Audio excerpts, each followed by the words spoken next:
esse novo sistema jurídico, essa nova compreensão de direito. Olá, sejam todos muito bem-vindos para mais um vídeo aqui do nosso canal, Direito e Poesia. Hoje nós vamos, digamos assim, fazer um comentário, uma espécie de síntese sobre as últimas reflexões que fizemos sobre o problema das fontes do direito. Na cultura jurídica ocidental, temos três manifestações das fontes do direito, né? A experiência jurídica consuetudinária, a experiência jurídica legislativa e a experiência jurídica jurisdicional. Nós refletimos, eu não vou aqui me reportar o que já disse, né? Mas só lembrando que a experiência jurídica consuetudinária, que se manifesta no costume jurídico, é uma importante manifestação, e a primeira manifestação é do direito como fonte do direito positivo, não só na cultura ocidental, como em todo mundo.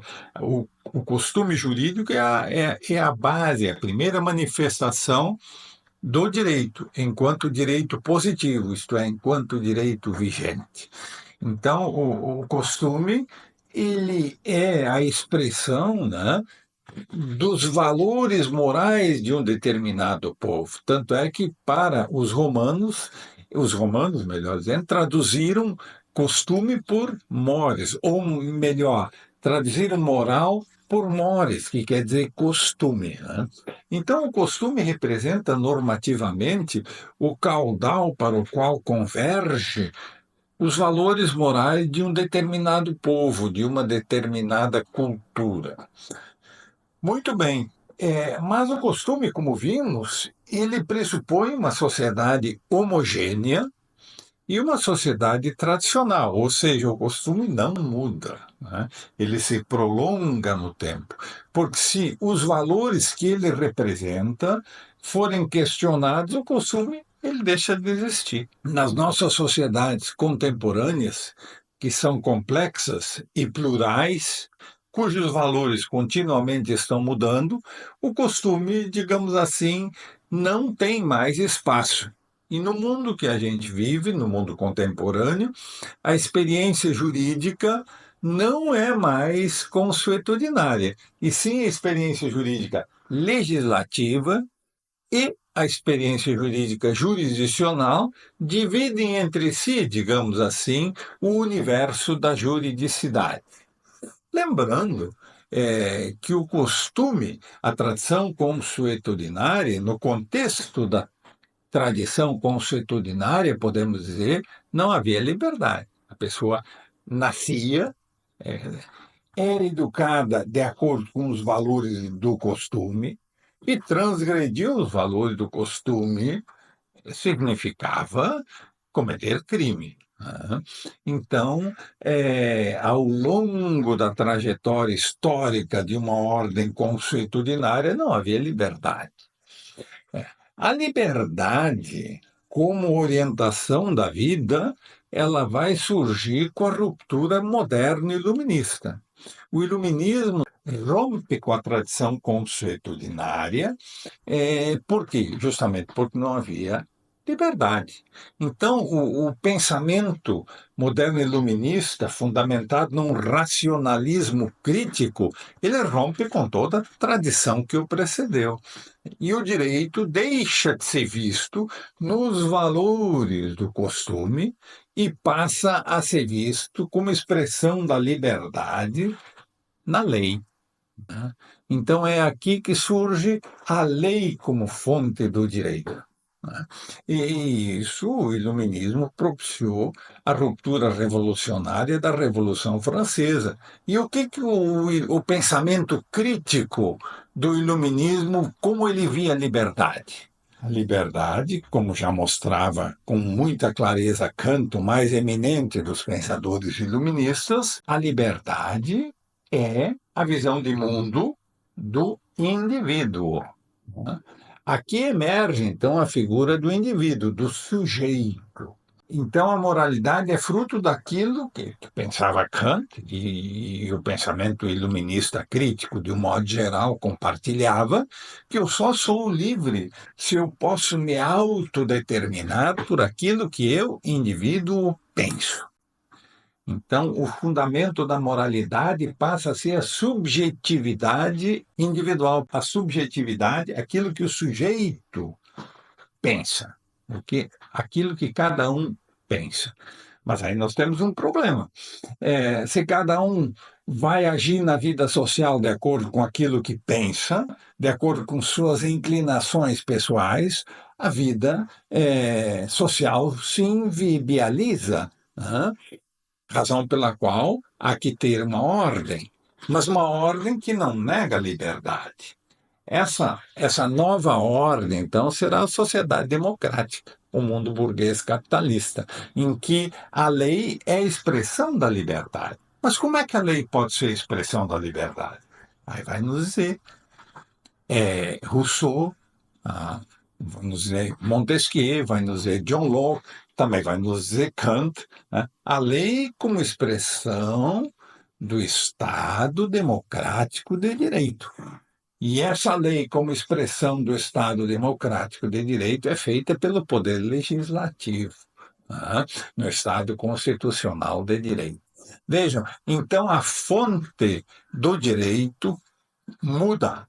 Ela deixa de ser os valores da tradição consuetudinária e passa a ser aquilo que as leis determinam. A lei passa a ser a fonte do direito. Estamos, então, diante da emergência de um novo paradigma, de uma nova visão de juridicidade. Então, é aqui que nasce aquilo que nós já temos citado, que vem a ser o positivismo jurídico legalista. O direito passa a identificar-se com a lei. Pela primeira vez na história, isso acontece. Que nessa nova concepção jurídica, em primeiro lugar, ela é revolucionária. E é uma visão racionalista, quer dizer, ela é filha do iluminismo racionalista.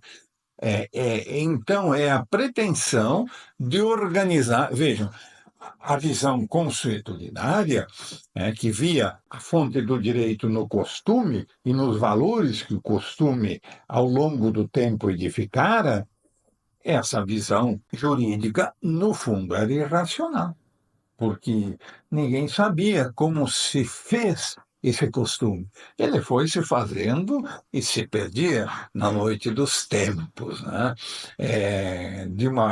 Com uma estruturação, e eu citei aqui muitas vezes Savigny, que disse que o costume tem uma fonte, é uma fonte do direito anônima, não se sabe quem fez o costume. E o costume ele não resiste ao questionamento crítico do seu mérito material, ou seja, isso mostra a irracionalidade do costume.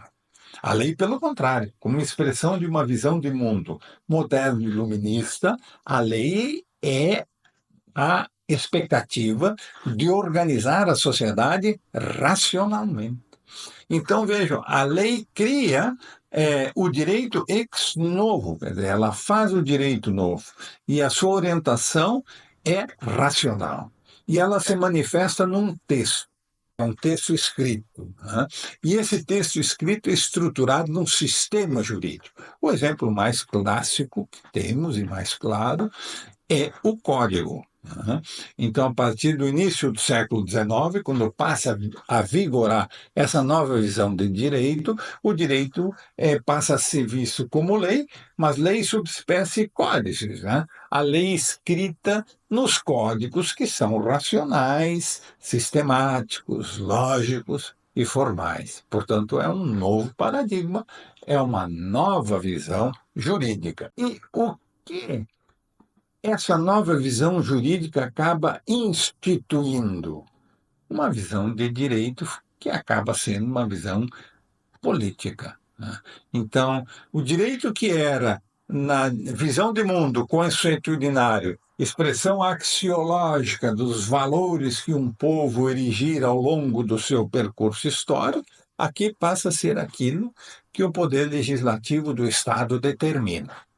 Então, vejam, é uma nova visão jurídica que emerge para reger, então, as sociedades democráticas, burguesas, capitalistas, né?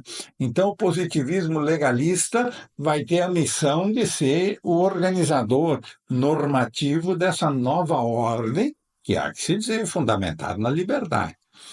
E, nesse sentido, então, como eu acabei de dizer, o direito se transforma em política. A lei deixa de ser uma norma jurídica e passa a ser, digamos assim, uma regra instituída pelo poder político para, digamos assim, organizar aquilo que aquele determinado poder político quer impor. Então, a lei, na verdade, ela deixa de ser uma norma jurídica e se transforma num instrumento político do poder político dominante, adquirindo, assim, cada vez mais o sentido, digamos assim, ideológico-político. Deixa de ser uma norma jurídica e cada vez mais a lei vai se transformando numa regra ideológico-política instituída para organizar um determinado plano político. Ora, aí perguntamos nós, juristas, mas e o direito onde é que fica? Nesse sentido, o direito cada vez mais cede o seu espaço para a política e hoje esse espaço ideológico político é agregado pelo poder econômico, né? Isso é um problema que nós já enunciamos e não é aqui, digamos assim, o momento de aprofundarmos ele, né? Mas só fazendo então essa referência de que esse sistema jurídico legalista é também chamado sistema jurídico continental. Ele surge na Europa continental, a sua base fundamentante é a França, né, onde a partir da Revolução Francesa se instaura esse novo sistema jurídico, essa nova compreensão de direito, que se manifesta então na lei e vê a lei como fonte do direito. A ordem jurídica brasileira, como em praticamente toda a Europa Ocidental e na América Latina, de um modo geral, assumiu essa orientação normativa, digamos assim, identificada com o paradigma do positivismo jurídico legalista, né? Onde o direito se identifica com a lei.